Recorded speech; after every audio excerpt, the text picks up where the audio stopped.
Imagine une église célèbre, une réputation en or, des activités partout. Tout le monde dit « c'est là que Dieu agit ». Et pourtant, aux yeux du ciel, c'est un cimetière. Bienvenue à Sardes, l'église de l'illusion parfaite. Jésus se présente ici comme celui qui a les 7 esprits de Dieu et les 7 étoiles. Il ne regarde pas le marketing, il ne regarde pas le bruit, il scanne l'âme. Et son diagnostic tombe comme un coup près. Je connais tes œuvres, je sais que tu passes pour être vivant, mais tu es mort. C'est l'accusation la plus effrayante qu'un croyant puisse entendre.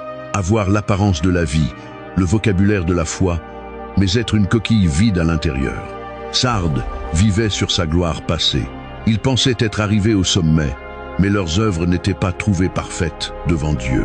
Jésus lance alors une alerte d'urgence. « Réveille-toi, sauve ce qui reste, ce qui est près de mourir, car sinon, la sanction sera brutale.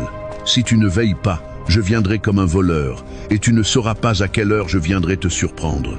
Le Seigneur ne viendra pas ici comme un sauveur attendu, mais comme un juge inattendu. » Mais, au milieu de ce désastre spirituel, il y a une lueur d'espoir. Jésus dit « Tu as à Sardes quelques hommes qui n'ont pas souillé leurs vêtements. » Même dans une église morte, Dieu connaît ceux qui lui appartiennent vraiment.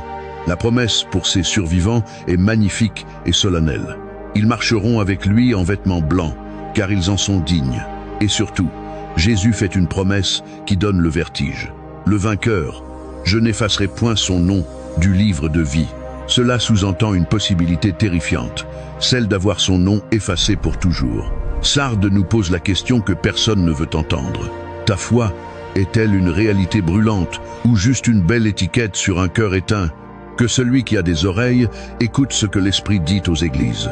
Si tu veux que ton nom reste dans le livre, écris en commentaire « Réveille mon cœur Seigneur ». Abonne-toi pour la suite de cet enseignement sur l'Apocalypse, parce que le temps est proche et car le danger va encore monter d'un cran.